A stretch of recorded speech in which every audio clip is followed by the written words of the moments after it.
We ready? Yeah, I'll have to admit I wasn't expecting that. That was one of those that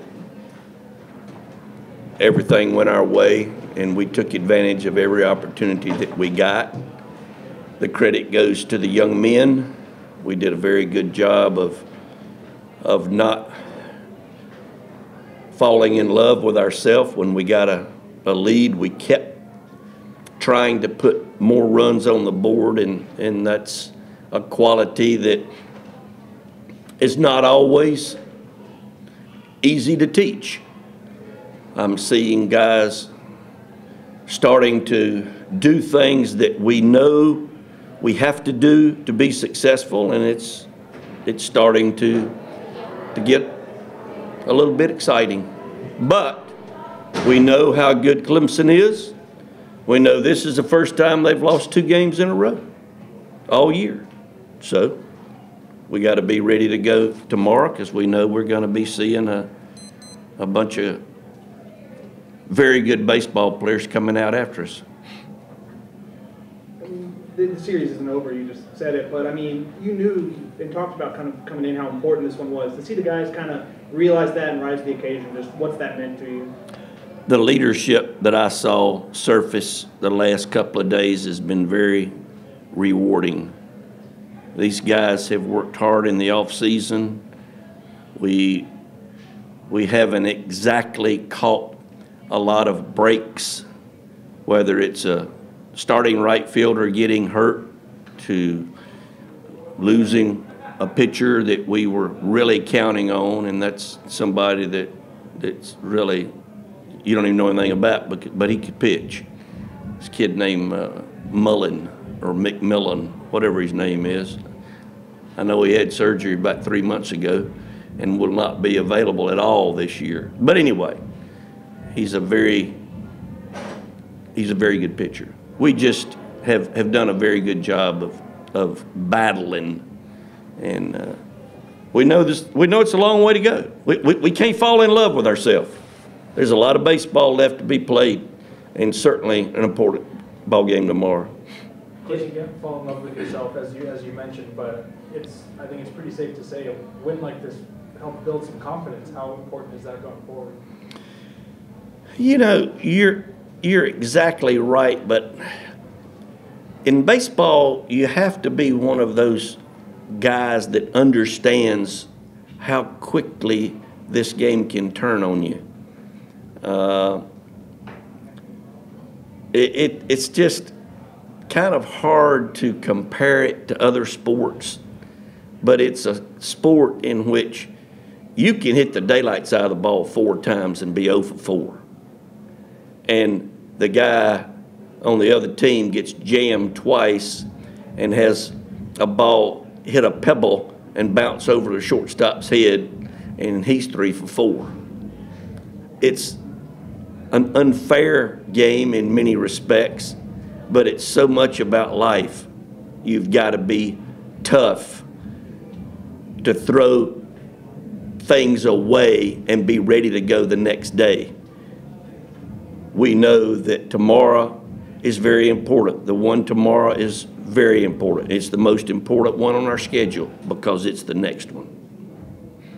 Mike, in a 16-2 game, maybe it doesn't jump out anymore, but they lead off the game with a home run, then get the hit, and then you throw the guy out at second base.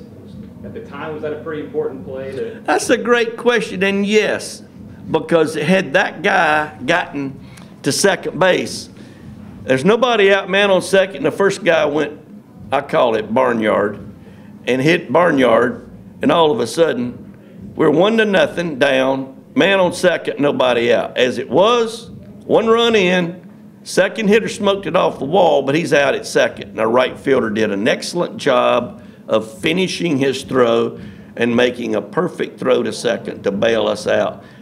You know CJ felt that, because it gave him a chance to catch his breath. With CJ, I mean, he kind of gets overshadowed by the offense a little, but for him to put together the outing he did after that start, just how big do you think that could be for him? I mentioned that before I came in here to the staff about, again, starting pitching is what it's about. And we got excellent starting pitching, obviously. He was right on it. He threw 100. So, and what was encouraging and what was impressive was he was throwing 97, 98 in his last inning of the 8th. So that's, well, I can't sit here and tell you I've had a number of those guys. I haven't.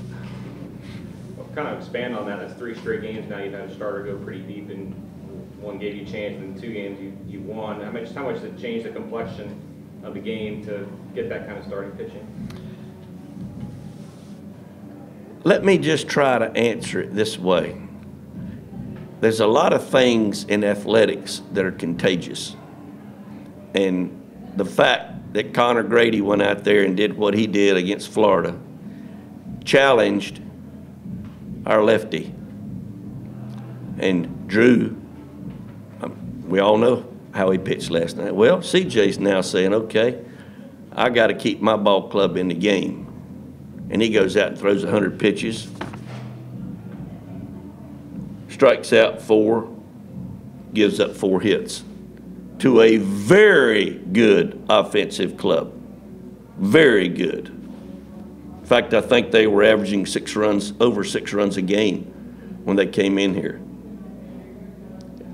So I guess what I'm trying to say is, yes, it affects a whole lot of folks on the team when those starting pitchers do what they've done recently. Got to keep it going. We got to hand the ball to Shane Drohan tomorrow. So your offense had 14 hits today, and while you guys got the win last night, you didn't have 14 hits. How bad did that lineup need a performance like tonight? Speaking of things that are contagious. It was amazing to see guys who weren't trying to hit home runs. Drew Mendoza hit a ball back up the middle. I guarantee you the miles per hour off the bat was over 100 when he smoked that thing up the middle. There's no way Mike Salvatore tried to hit that ball out to left.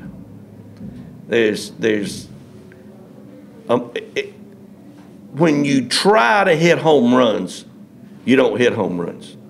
When you try to barrel the thing up and properly approach the at-bat, good things can happen, and it certainly happened for us today. How happy were you to see Cabell get off the schneid and hit that double the other way? Was that not a rod I'm talking about? He wasn't trying to pull it either. That was exactly. That's out of a lot of ballparks we play in. I mean, that ball was hit 40 feet high and got a double and had to hurry to get a double. Very excited for him. We just got to keep nourishing him, encouraging him, getting him out there, getting him more acclimated, because let's face it, the other 4 at-bats,